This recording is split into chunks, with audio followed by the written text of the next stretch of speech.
What's your opinion after? So I'm gonna ask you this: what's your opinion after going to all the events and playing Sparking Zero more than anybody? So I'm gonna ask you, what do you think? All right. So I think out of all 3 times that I've gone to the events, I think this one was the best one in terms of playing it. And I'm not gonna say it's because of like a new build or whatever it is. I don't think it's true that it was a new build, but I think it was because we were sitting down, we were able to focus properly, and because these were proper monitors, gaming monitors, by the way, that it just felt and looked so smooth. So I think that's one of the biggest reasons. So I say this last time of playing the game felt so much better than all the other times I played it. So that's the one thing. So you don't think it was a new build? Nah, so when he said like it was the most updated, I don't think it's the way. Before you say he said, obviously, because I'm gonna post this as a video. Who said? Who was it that said? Now, obviously, not the guy's name, but So I guess like the owner who does all the traveling for these event stuff. Yeah. The one that like builds the whole setups and stuff. Yeah.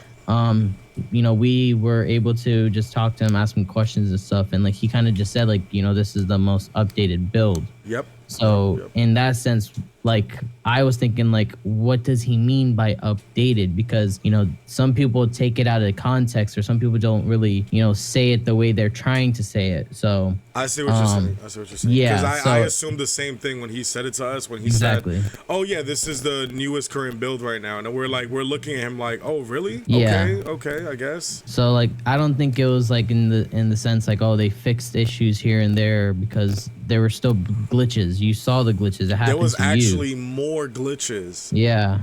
From what I heard, my bad to cut you off. From what I've heard from other people that play the game at Anime Expo, because they were in the comments, and I kept reading other people's comments on other people's videos. Like, damn, I don't want to get his name wrong. Well, what's his name again? Naboku? No, I'm saying his name. Indakuba? Indakuba. So since Indakuba posted that glitch video, I went in his comments and I looked at it. People were saying like, what the hell? They broke the game? Like, because at the Anime Expo, they didn't have that many bugs. The most that they had was like, it looked like frame drops. So it's kind of strange that, I'm listening. I'm glad you brought up the frame drops. So one thing to note is all the other events at the time, especially at Anime Expo. So at Anime Expo, when we first went, they weren't refreshing the game. So what refreshing means is like you close out the game and then you open it back up. So at the time, they weren't doing that because they didn't know, and the PS5s were just running and playing the game the whole time. So then it started to show the issues, like the frame drops and just really slow game, right? So then they started refreshing the game, and then when they refreshed the game, it kind of fixed that issue going forward. So then they started doing it every single time a new person was playing on that TV or whatever. Yeah. Then at Evo, the same thing was happening. Like they knew to refresh it because that's what happened at Anime Expo. So then they refreshed it every single time. Okay. So then here, they weren't refreshing it because they don't know that. This like they're not the same people. Some of the people from Evo were also at Anime Expo, so they knew. But here, it was not. So then when they weren't refreshing the game, I was refreshing it myself because I knew that could happen. Yeah, so then, I know you kept telling me that when we were like when I got on the game, you were like, oh, refresh the game because I even told Nakuba too. Yeah, I know you told Nakuba as well, and you told anybody who was just experiencing issues, because I saw you helping out random people as well, in case that I'm listening. And then the times where you were recording and I was like, oh, let me just play it on the side, right? Yeah. And this was like when it was like starting to die down a little. I played like 2-3 times without refreshing just to see, and it started lagging. It started frame dropping and stuff. I'm like, okay, yeah, so this is still happening. So like it can't be a new build if that's not fixed. I agree. So, I agree with you, because also remember when we was talking to the guy that works for Bandai. Basically, he also stated this. He said that when we asked him about the tour, remember? Obviously, I'm not going to say all the other stuff that he said not to say.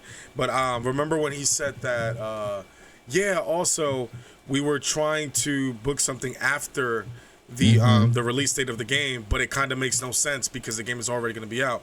And we were like, yeah, that kind of makes no sense. So that kind of gave me the idea, like, okay, this build seems like it's built only for the demo and the conventions and to promote the game, and that the final build is just probably something else. Obviously, we don't even know about yet because we haven't experienced it. So that's my like. I mean, honestly, I'm gonna be real with you. So remember, there are a couple places that they're going to after the demo. Skate park. Yeah, he said the skate park in like Florida, and like there's a place like literally a day after the game comes out in a spot. It's just like that game itself is not gonna have, and that specific spot is not gonna have the most updated character roster or anything like that. It's gonna be the same demo build you've been seeing throughout all these events. Like that's just what it is. Yeah, that's a fact. They're not wrong though. It is true. Like it'd be like for people who aren't really into the Dragon Ball culture or just that anime culture in general, that they would be wanting to try it out. Like wait, before you say that, before you say that, because remember, just state, they, because then people are gonna be confused in the video. Like they said, who said? So the Bandai people. I'm just saying Bandai people. The person that we spoke to said what DBZ Skills was saying. Continue repeating what you were saying. Like when the demo. Or no, when about the skate, because remember I told him that. I was like, well, that doesn't make any sense. Why would you have continuous conventions with the game being released?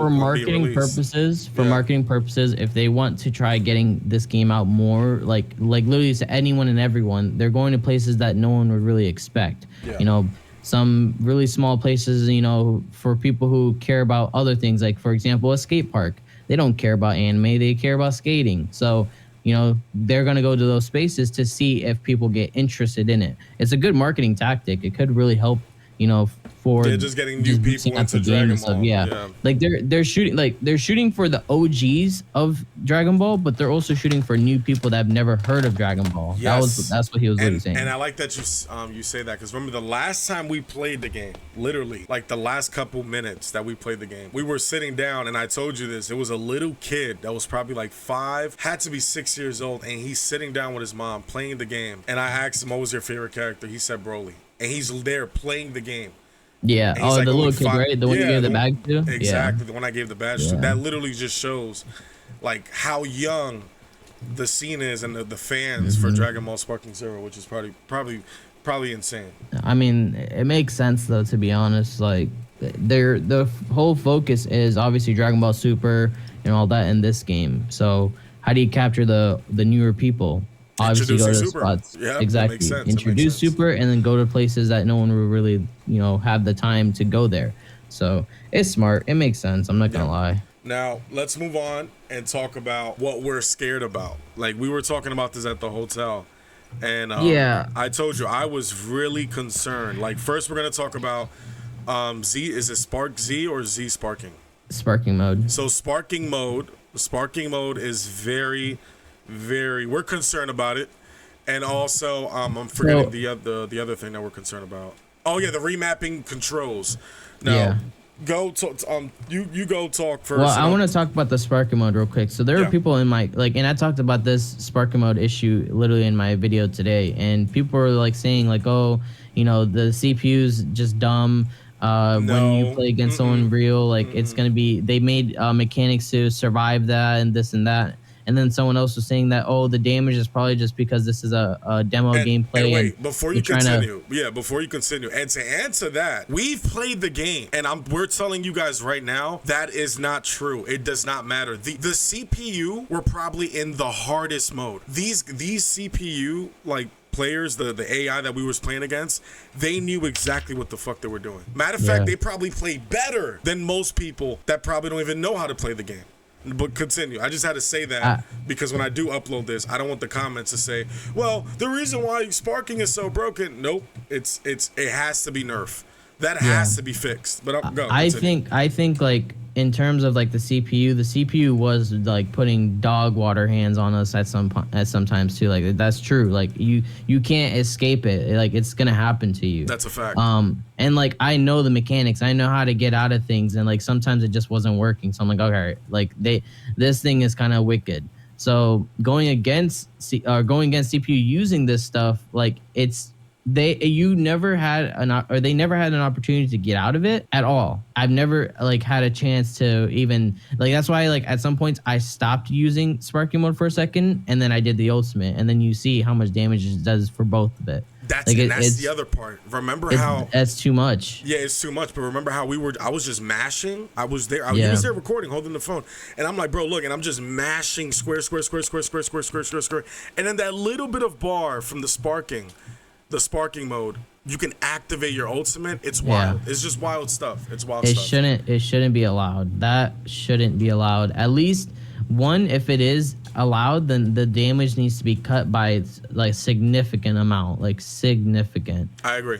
But the thing is like if you cut it too much, then like there's no point in being in the sparking mode and doing the infinite combo. It's just kind of, I don't know, bro.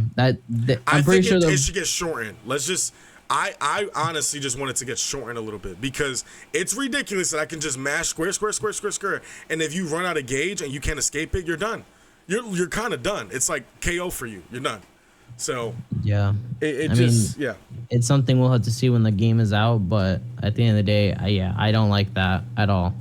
I don't like it at all, because the ultimate. The issue is I'd be okay. Like, okay, obviously the damage is still a lot anyway, but I'd be okay if you did the ultimate after and it did very, very little damage. It's like in Storm when you're doing a combo and you keep going with it. The damage is nerfed.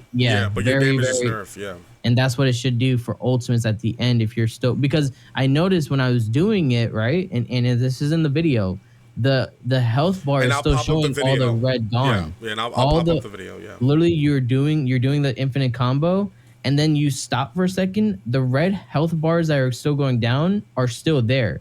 So it's attached to that ultimate instead of where the health is completely like gone and it resets that. And then you do the ultimate, and then it counts the ultimate damage. And that's broken. Yeah, and I mean, and for those watching in this video right now, we've played the game for more than probably 5 hours each of those days. And again, we picked up a lot on what was kind of broken, what was not. That was specifically the most craziest thing we saw. Out of everything else felt really cool. The only thing we have another complaint actually, and it's using the classic remote is when you're clicking to switch your characters. It's the most uncomfortable thing I've ever tried doing. DBZ Skills, some of your experience doing that, bro. It's really uncomfortable. Like honestly, this is the worst part of it. Just trying to switch out at some certain points. Like, one, you have to know that you can switch out. That's the other thing. You have to look on you taught me that. near your character's picture, and you can see the little like diamond with the little like circle, whatever it's like a rotation. It's like a rotation thing. Yeah. Like, you have to make sure that that's active. But even when it is showing that it's active, like just pressing both analogs together, it's like it does the wrong input and you can only transform, and it's just like, yo, this is like, they need to fix that layout. And I'm hoping if there is some button custom control or whatever, obviously going into let's go into that later. Let's save that for the next. I just hope that it doesn't do anything stupid. That's all. I agree with you 100%, because bro, my thumbs felt so uncomfortable just pressing both of them. Like, I felt like I was about to break my remote at one point, because I'm like, bro, it's not working. So I definitely have issues with that as well. I think the transformation is decent. It makes sense. But pressing both analog is kind of annoying trying to switch to other characters. Now, the next thing we're going to talk about, and it's something that we're very, very concerned about, is giving the freedom. And we're talking about the final build when the game finally releases, is giving the freedom to remap your remotes. And the reason why we're saying that is because right now, currently, in the build that we played at Anime Impulse, they give you two options, which is standard and classic. Right now, me and DBZ Skills and Nakuba as well, we all chose classic because that's what we're used to, and we're OG BT3, Tenkaichi players, right? So we chose classic for a reason. Now, I, by mistake, chose standard. And me telling DBZ Skills, like, he was teaching me I'm gonna pop it up in this video. He was teaching me basically how to do the super sonic sway. I had trouble doing it on classic, right? Now, when I chose the standard remote by mistake, and I even pointed it out to DBZ Skills, bro, it is easy to activate the supersonic sway, which we were a little bit concerned about that, because if it's so easy, it could end up the standard remote could end up being the thing that replaces classic mode, and it could be meta to playing against someone that plays classic. Now, what do you think, Skills? I agree. I truly agree to that, because like on standard is it being one button, and it happens all the time. Actually, I noticed that. Like I noticed people who were playing standard at the time, they literally just press circle and it just does it. On and the issue with classic is that you have sonic sway and perception. Oh my yeah, God. You have sonic sway, perception, like all in one button. Like literally, it's the same buttons, but you have to time the sonic sway at a certain point, and you have to also time the perception at a certain point. Like it's kind of annoying, and that's going to be a big difference, especially for people who are playing standard and who are playing classic. And then it's going to even make it even worse if you have custom controls, because then you can have it as standard controls, set it up as one specific button layout for the sonic sway, so but also have the dragon dashing and all that stuff a specific way, and then you're going to be perfect in playing this game. Yeah, so when we mean custom remotes, because obviously we're recording this live Twitter space, what we mean is that giving the option to remap your buttons. So we were saying in the hotel, like, all right, standard and classic should be the default thing. Like we shouldn't get the option to remap your remotes, because bro, if people are given the option to remap the remotes, bro, that's literally gonna destroy the game.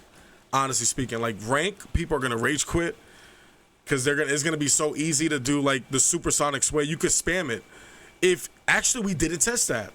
Using the standard, we didn't test if you could spam supersonic sway, and I should have done that, bro. I think I should have done that. Yeah. I think I should have done that. At the end of the day, like if you can remap it to be exactly how you want it to, then like I just see standard control being the move, and just flipping small little things here and there, like how to charge up, how to descend, you know, how to do sonic sway, like all of that being just one button layout is going to be wicked. It's going to be wicked, because classic controls, you have to do two buttons at the same time to do certain things like that. So that's going to be the issue. Yeah, that's a fact. That's what I'm kind of scared of. I'm kind of scared that is going to affect the whole meta of the game when the game drops, and then people start picking up on it. But bro, because standard, like I don't even like standard. I like classic because I feel like I'm playing BT3.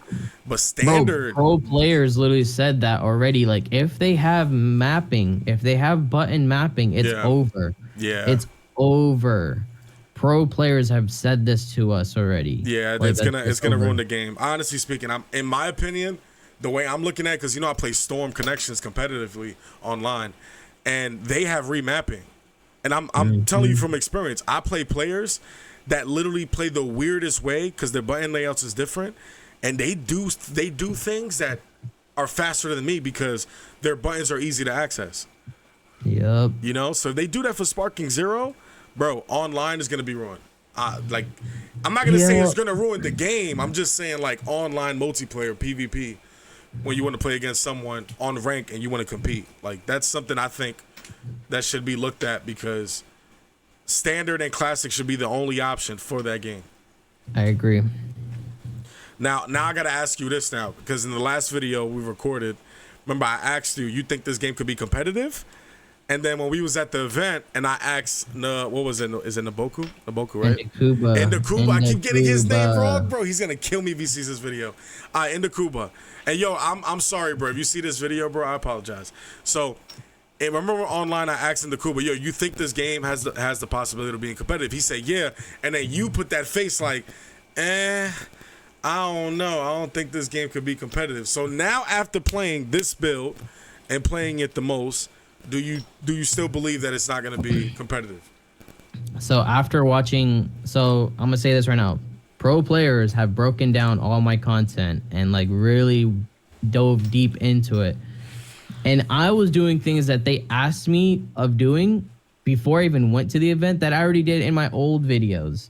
So like when they noticed that, and I watched it and I saw them break down, because remember, pro players know what the hell they're talking about. They know the I was there at the hotel with you. Yeah, we was on the phone with Dome and this guy. Exactly. Like, and he was telling us, like, he was telling us. The us. smallest things, like if you know what you're doing, like I agree to that. And I didn't know at the time, I'm just playing the game and I'm trying to understand like how it feels and stuff. Yeah. But like in a way, I'm starting to go towards the competitive side as long as the characters that like, you can use for comp isn't going to be like very specific, So like, for example, like in BT3, you had characters like the Birder, or you had like Android 17. Like when it's like specific characters, I'm just wondering if it's going to be the same thing in Sparking Zero, or are you going to be able to use if it's like that, then yes, I could see it being competitive for sure. Okay, like I think everyone's changing your opinion. Okay. I'm sliding towards more competitive, especially because I was doing different things that I also learned myself. Pause on that.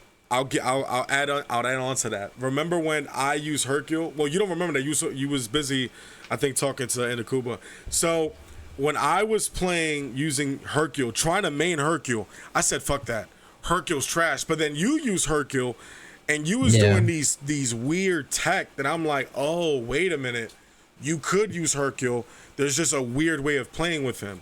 Mm-hmm. So that's one way of me trying to say, like, this game has layers in the comm scene of like playing high level Sparking Zero. Like for people that don't think that this has high level, this shit has high level tech in this game. And I agree to that because like even when I use Hercule, like I'm telling you, I use Hercule here so differently than I did in Evo and Anime Expo, 100%. And I was like, yo, hold up. You got tagged. Hercule low key kind of tough right now, and like he can do damage. I noticed that. That was the one thing I was like, because when I played with him in Evo and Anime Expo, he wasn't really doing damage like that. But one thing to note is when you go into your sparking mode with him, he does damage. He starts doing damage. And obviously his ultimate's going to do damage because it brings out boost. So you're going to do damage there anyway. So they're not lying. The producers are not lying. You can use Hercule and actually win against high level characters for sure. You can. You have to get good at the game, though. Like, yo, it's a skill thing. It's a skill thing. The developers, producers, all of them, they're not lying, bro. They're not. Okay. So, like, that's why I'm like leaning more towards like it can be a competitive scene, and I hope it does get into a competitive scene. Now, I'm not gonna say that it's gonna be competitive in the terms of getting to places like Evo. That's gonna be rough. No. We already spoke about that. I know. This is not a 2D fighting. I'm trying to reiterate. I'm trying to reiterate that. Like. I don't see that happening, but in terms of making like a community, making like that, yes, that I'm leaning more towards yes, it's gonna be competitive for sure. Alrighty. All right, bro. Appreciate you now. And for those who don't know about you, so they could check out your channel. Oh yeah. DBZ Skills. You already know. It's gonna be in the description. It's gonna be in the comments. It's gonna be everywhere. I'll post a picture. I'll post a picture of your I'm gonna be everywhere. I'm gonna be everywhere. I'm gonna be everywhere. I am everywhere, bro. I am everywhere. I can't escape you, bro. All my content's reposted everywhere, bro. Like, yo, DBZ Skills. Go to that channel. All right, bro. Let me get out of here. Let me end this shit. All right, there you guys have it. Drop a like, drop a comment down below. Let me know what you guys think. And yes, I have more footage, and I will drop it.